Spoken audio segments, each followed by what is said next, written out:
orang lain yang tidak sependapat adalah musuhnya, itu yang tidak boleh. Jadi itu adalah 5 hal yang membuat kita sulit untuk menjadi orang soleh. Yang pertama, saya ulangi, artinya kita rela dengan kebodohan kita. Yang kedua, kita terlalu mencintai duniawi sehingga lupa dengan akhirat. Kemudian yang ketiga, kita terlalu kikir dengan apa yang sudah dinikmatkan oleh Allah kepada kita. Yang keempat, kita selalu flexing amal, memamerkan atau ria di dalam amal perbuatan kita. Yang terakhir, kita terlalu kaku dalam berpendapat. Itu sangat sulit sekali 5 hal tersebut untuk kita menjadi predikat soleh. Kalau sampai detik ini 5 hal itu masih ada, marilah kita latih sedikit demi sedikit untuk mengikis hal-hal tersebut agar kita menjadi orang yang soleh atau mempredikat soleh. Kalau orang sudah merasa dia soleh, itu belum berarti. Kalau orang sudah merasa dia itu soleh, berarti dia masih pemula solehnya itu. Orang kalau sudah soleh itu nggak akan merasakan apa-apa, ya biasa-biasa aja.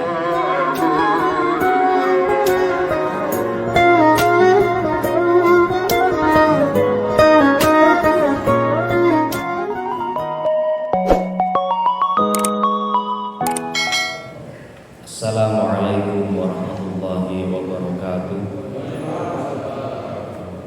Bismillah, alhamdulillah, wassalatu wassalamu ala sayyidina Muhammad ibn Abdillah, amma ba'da. Rabbi syrah li sadri wa yassir li amri wahlul 'uqdatam min lisani yafqahu qawli. Bapak-bapak, ibu-ibu yang saya hormati dan semoga tetap dirahmati dan diridhoi oleh Allah Subhanahu wa taala. Pertama-tama marilah kita berdoa kepada Allah untuk mengawali hari ini agar kita tetap dalam kebaikan dan hal-hal yang diridhoi serta positif. Al-Fatihah. A'udzubillahi minasyaitonir. Bismillahirrahmanirrahim. Alhamdulillahirabbil alamin. Arrahmanir rahim. Maliki yaumiddin.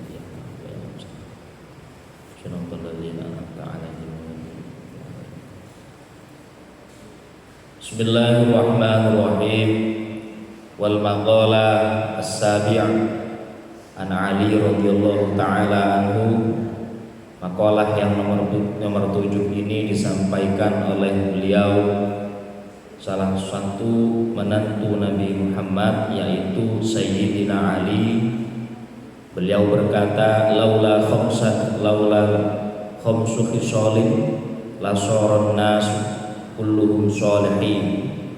Andaikan tidak ada 5 hal, tidak didapati, tidak diperoleh 5 hal, la saran nas kulluhum sholihin, maka seyogyanya semua manusia itu bisa berpredikat solehin atau orang yang soleh atau orang yang baik, baik dalam masalah agama, baik dalam masalah dunia, terlebih masalah agamanya atau akhiratnya. Sehingga jika 5 hal ini setidaknya tidak dimiliki oleh semua manusia, maka niscaya semua manusia itu akan menjadi orang soleh. Akan tetapi sangat sulit untuk tidak memiliki 5 hal ini. Awaluha, yang pertama, al-qana'atu bil jahli, menerima begitu saja keadaan yang tidak tahu.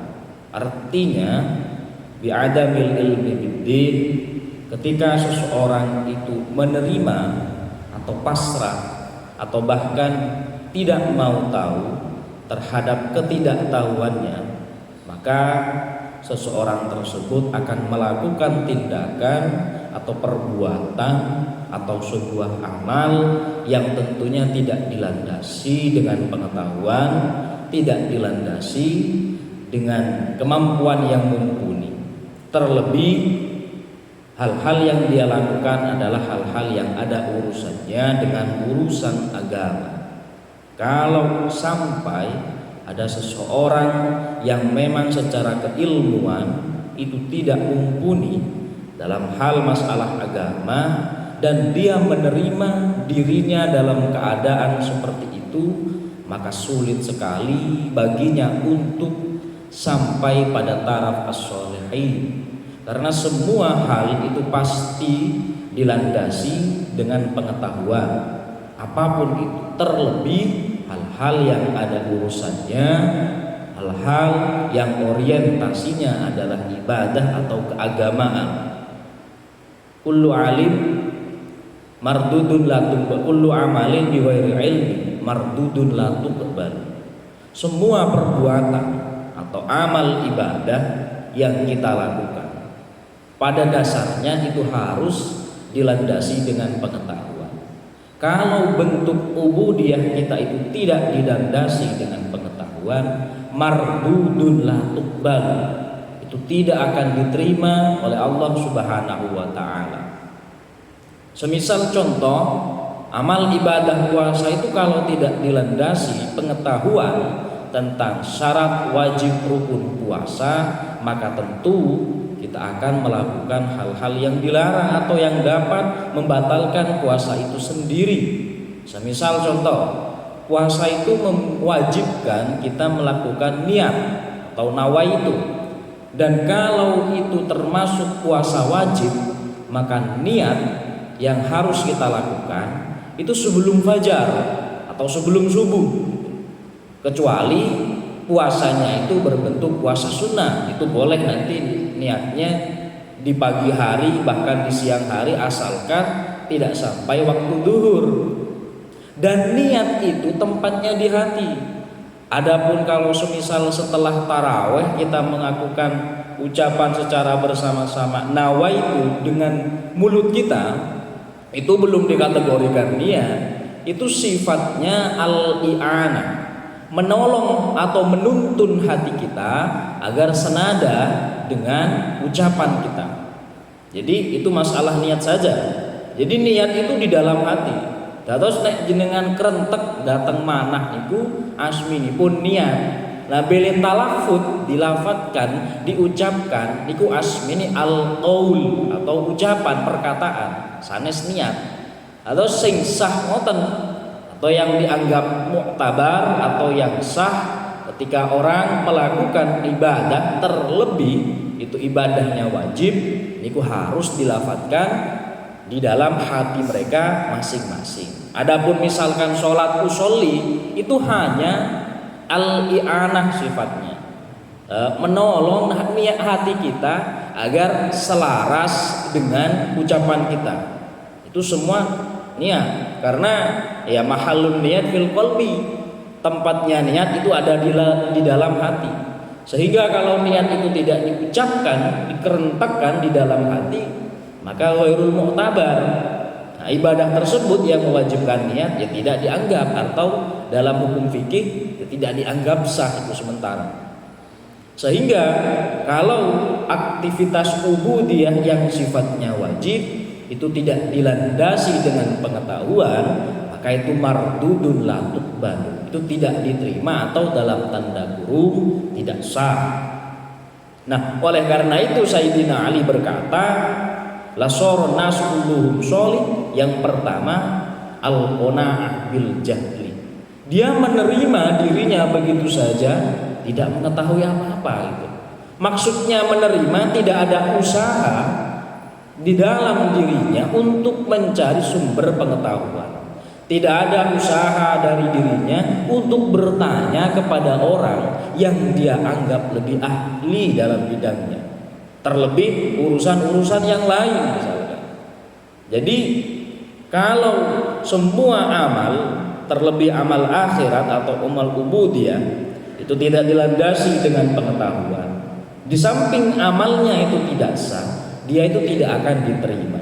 Karena wahwiyah diriwayatkan dari baginda Nabi, dambul alim dambu wahid wa dambul jahil dambani. Jadi perumpamaannya, orang yang memiliki pengetahuan agama atau al-alim itu ketika dosanya cuma satu. Tapi wadamul jahil, orang yang tidak memiliki pengetahuan atau dalam tanda kurung orang bodoh, ketika dia berdosa itu dosanya dua kali. Dosa yang pertama itu adalah dosa atas perbuatan yang dia lakukan. Dosa yang kedua, dosa keengganannya untuk mencari tahu atau enggan untuk belajar. Itu dosa yang kedua. Kalau seorang alim itu kalau berdosa, dosanya cuma satu, mungkin karena dia terpeleset melakukan sesuatu padahal dia tahu. Tapi kalau kita yang memiliki sifat enggan untuk belajar atau enggan untuk mencari pengetahuan, itu dosanya dua. Dosa karena kita terpeleset melakukan perbuatan dosa, kemudian dosa karena kita enggan untuk mencari pengetahuan. Yang nomor dua yang menyebabkan seseorang itu sulit sekali untuk meningkat terhadap predikat orang yang soleh adalah wal hirsu 'alad dunya. Jadi kalau dengan urusan hal-hal yang berbau dunia, materi dan lain semacamnya, hirsun itu artinya dia sangat tertarik, bahkan seluruh hidupnya mungkin 24 jam konsentrasi pekerjaannya semua itu orientasinya hanya sesuatu yang berbau materi saja. Kalau sesuatu yang berbau materi itu hanya menjadi orientasi dalam kehidupannya, padahal ada keterangan bahwasanya kehidupan di dunia itu hanya sementara. Kita diberi jatah oleh Allah sesuai dengan takdir yang sudah ditentukan. Cuman rata-rata kebanyakan kalau sudah mencapai usia 60 tahun itu berarti sudah harus prepare, harus siap. Karena kalau faktor usia yang menentukan, itu Nabi Muhammad meninggal itu tidak sampai usia 70 tahun. Jadi kalau panjenengan sakniki 60 tahun sudah kelewat, bahkan hampir 70 tahun, bersyukurlah kepada Tuhan, bersyukurlah kepada Allah Subhanahu wa taala karena dapat bonus. Sehingga bonus itu digunakan dengan sebaik-baiknya. Bahkan dalam satu kesempatan saya pernah mendengar mereka yang berusia 60 tahun lebih ke atas itu katanya Allah Ta'ala itu malu untuk memberikan mereka siksaan. Artinya faktor usia 70 tahun itu memang harus sudah benar-benar orientasi pikiran dan kehidupannya itu adalah orientasi kematian. Artinya setiap tindak tanduk yang dia lakukan berorientasi terhadap bekal yang akan kelak dia bawa ke dalam akhirat. Sehingga orang yang orientasinya itu al-hirsu 'alad dunya itu menunjukkan bahwa 24 jam dalam kehidupannya yang dia pikirkan hanya urusan materi semata. Itu sulit untuk naik menjadi orang yang soleh. Bukan berarti kita dilarang menjadi orang kaya, oh tidak. Bahkan kita dianjurkan, bahkan kita diperintahkan oleh Nabi untuk menjadi orang kaya. Baik kaya hatinya, artinya merasa cukup, ataupun secara materi dia memang kaya. Jadi kalau tidak ada yang kaya ya sulit nanti. Nabi tidak melarang kita menjadi orang kaya. Agama pun juga menganjurkan kita berkecukupan. Tapi yang dilarang itu adalah al-hirsu. Artinya keterkaitan hati kita, hasrat keinginan kita dengan apa yang kita miliki. Itu yang dilarang. Contoh misalkan kita kehilangan hal yang mungkin itu remeh, itu kepikiran sampai 7 hari 7 malam.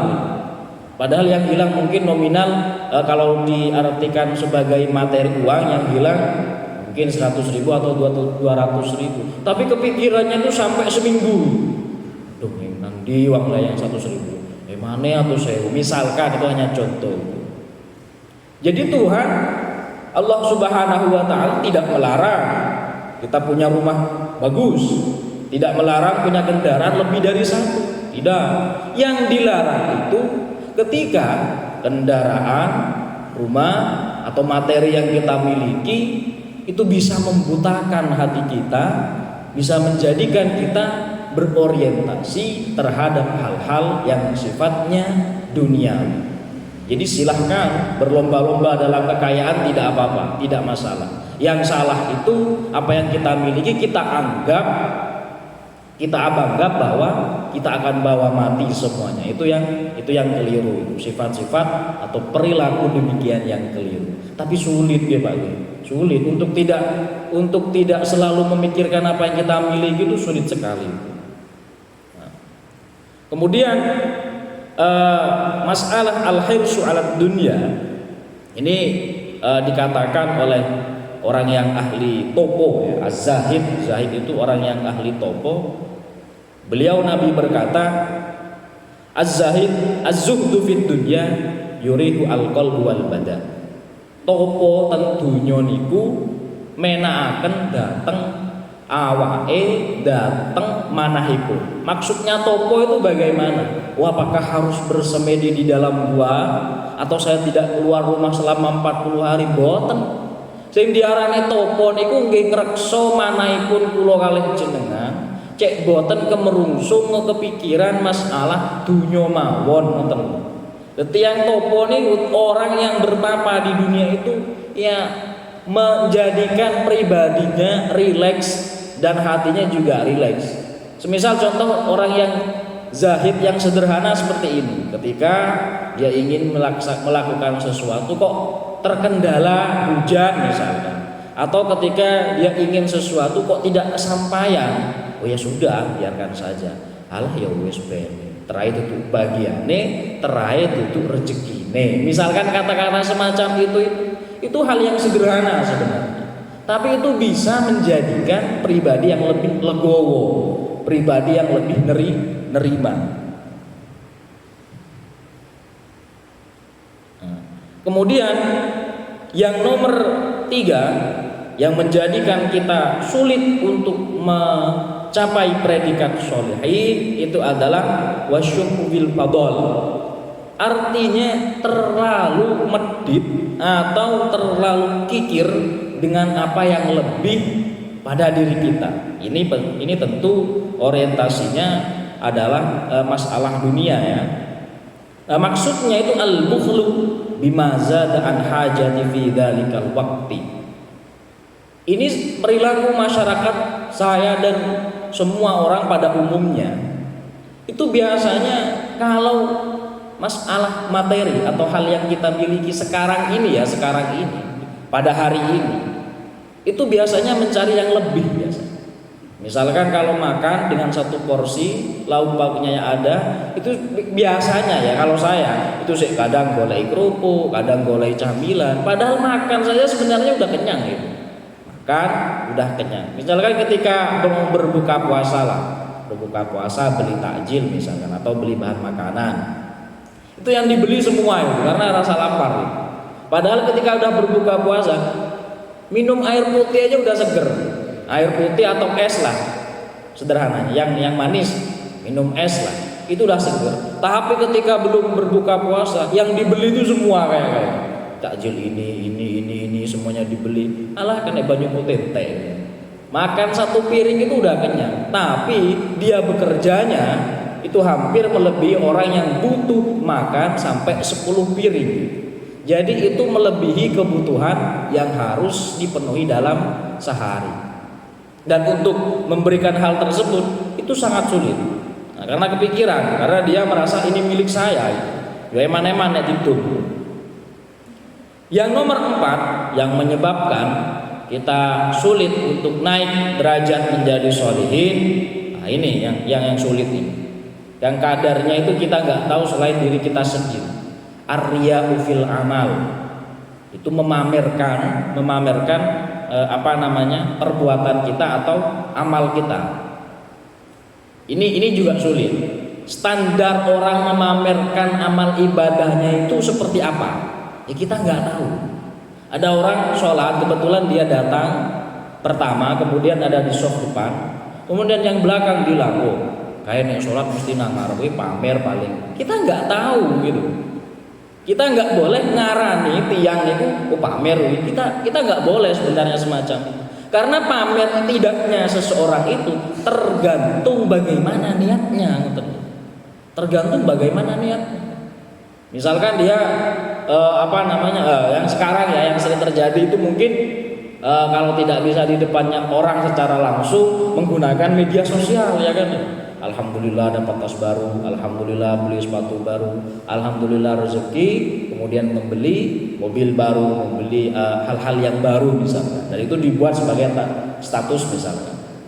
Ya itu belum tentu mereka pamer. Bisa jadi mereka at-tahadduts bin ni'mah, ingin menyampaikan kepada orang kok dia diberi anugerah oleh Allah Subhanahu wa taala kan gitu. Cuman karena terlalu sering jadi biasa gitu. Oh pamer paling Allah ngono pamer, Allah ngono pamer. Ya ora kabeh pamer ngono. Wong jenenge media sosial yo namanya media sosial, media yang mensosialkan kan gitu. Punya apa-apa ingin orang lain tahu gitu. Ya tergantung niatnya masing-masing. Makanya ini sulit sekali.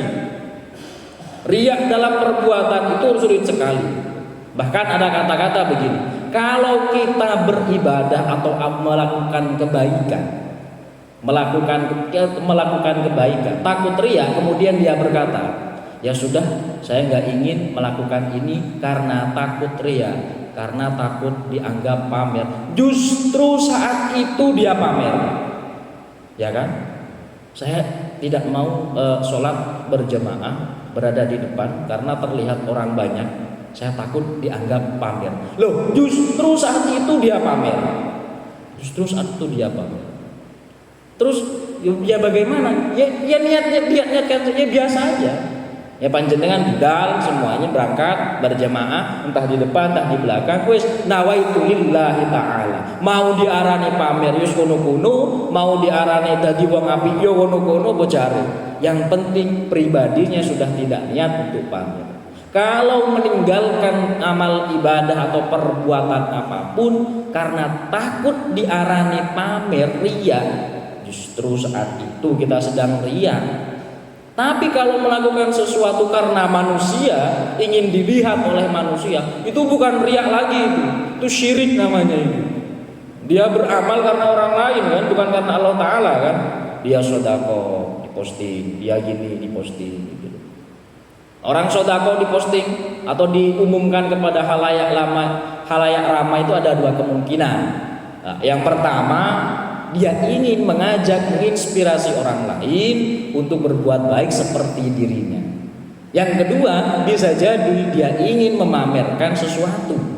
Kita nggak tahu yang mana. Kita husnudzon saja. Oh mungkin dia ingin mengajak orang lain untuk berbuat baik. Adapun pamer tidaknya, riya tidaknya, itu urusan dia dan Tuhannya. Jelas. Berarti kalau sedekah itu tidak tidak dipamerkan, itu ada dua pilihan. Wa in tubdus shadaqatu fa ni'mahi wa in tukhfuhu al-ayah. Jadi kalau sedekah itu bersedekah berbuat baik itu ditampilkan, itu juga baik dengan tujuan menginspirasi orang lain. Kalau itu disamarkan, ya itu justru lebih baik. Saya pernah punya pengalaman sedikit dengan ibu saya. Jadi waktu di perempatan, ibu saya itu waktu di mobil dia membeli kemoceng, kemoceng Pak ya. Dia membeli kemoceng, beli 5 gitu. Dibeli 5. Padahal ya di rumah masih banyak gitu. Lambat laun saya tanya, "Bu ngapain sih beli banyak banget padahal di rumah masih banyak?" gitu. Kemudian seketika itu ibu nyeletuk kayak gini, ya nih diniatin nolong orang aja gitu. Nah, lalu abah saya bercerita, dulu kiai beliau atau guru beliau itu pernah punya mobil.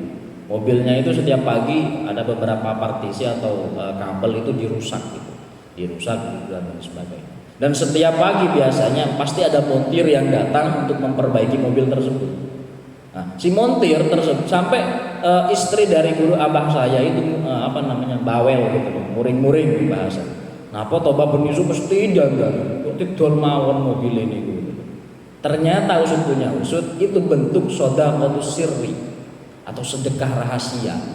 Jadi sedekah rahasia itu nggak perlu sembunyi-sembunyi, nggak perlu ingin terlihat orang menyembunyikannya. Kita membeli sesuatu pada orang lain, di samping kita membelinya, kita niati sedekah, itu jadi sedekah sirri. Jadi sedekah rahasia. Itu bentuk sedekah rahasia. Jadi untuk melatih hati kita agar tidak terjerembab ke dalam perbuatan riya.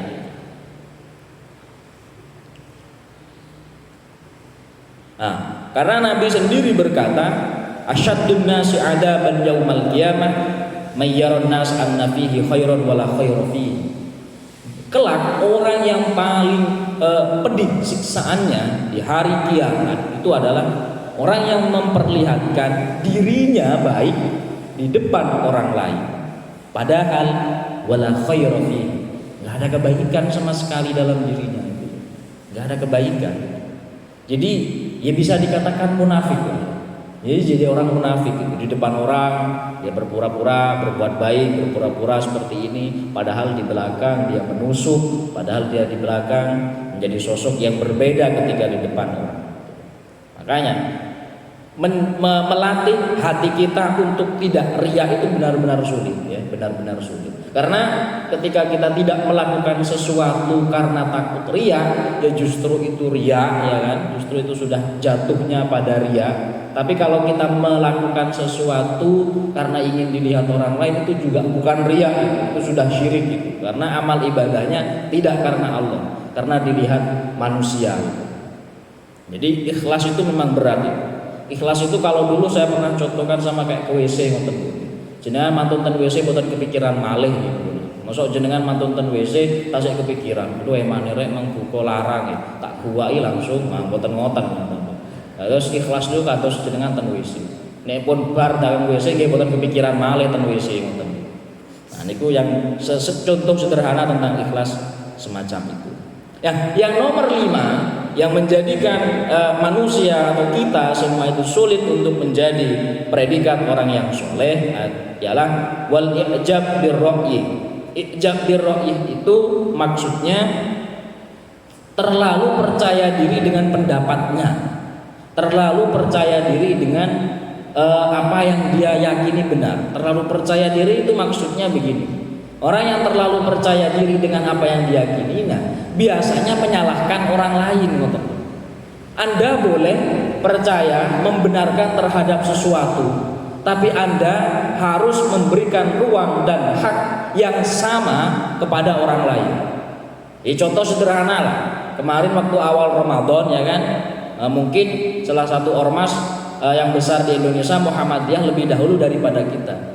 Ya kita meyakini bahwa mereka yang puasa pada tanggal sekian itu benar. Seyakin kita bahwa awal Ramadan bagi kita tanggal yang berbeda itu juga benar. Jadi biasanya orang yang terlalu pede sampai over bahwa pendapat atau apa yang disampaikan orang lain itu tidak benar. Itu sulit sekali untuk taraf soleh. Sulit sekali baginya untuk naik ke taraf sholihin karena dia terkungkung, karena dia terpenjara oleh pemikirannya yang sangat berpotensi salah. Yang saya pahami salah satu quote atau kata-kata Imam Syafi'i, beliau berkata, pendapatku benar berkemungkinan salah, pendapatmu salah itu berkemungkinan benar. Nah itu artinya membuka ruang untuk menghargai perbedaan, membuka ruang untuk menghargai apa yang diyakini benar oleh orang lain. Ya selama tidak tukaran atau mau. Namanya juga pendapat, namanya juga tafsiran, namanya juga pemikiran. Ya wong pilihan warna, kemudian selera makan kita aja nggak sama, apalagi hal-hal yang melakukan aktivitas otak, misalkan pemikiran dan lain sebagainya. Itu banyak sekali terjadi beberapa orang yang menganggap pendapatnya benar itu sah-sah saja, tapi kok sampai menyalahkan, bahkan menjadikan orang lain yang tidak sependapat adalah musuhnya, itu yang tidak boleh. Jadi itu adalah 5 hal yang membuat kita sulit untuk menjadi orang soleh. Yang pertama, saya ulangi, artinya kita rela dengan kebodohan kita. Yang kedua, kita terlalu mencintai duniawi sehingga lupa dengan akhirat. Kemudian yang ketiga, kita terlalu kikir dengan apa yang sudah dinikmatkan oleh Allah kepada kita. Yang keempat, kita selalu flexing amal, memamerkan atau ria di dalam amal perbuatan kita. Yang terakhir, kita terlalu kaku dalam berpendapat. Itu sangat sulit sekali 5 hal tersebut untuk kita menjadi predikat soleh. Kalau sampai detik ini 5 hal itu masih ada, marilah kita latih sedikit demi sedikit untuk mengikis hal-hal tersebut agar kita menjadi orang yang soleh atau mempredikat soleh. Kalau orang sudah merasa dia soleh, itu belum berarti. Kalau orang sudah merasa dia itu soleh, berarti dia masih pemula solehnya itu. Orang kalau sudah soleh itu nggak akan merasakan apa-apa, ya biasa-biasa aja. Sekian dari saya, kurang lebihnya mohon maaf. Wallahul muwaffiq ila aqwamit thoriq. Assalamualaikum warahmatullahi wabarakatuh.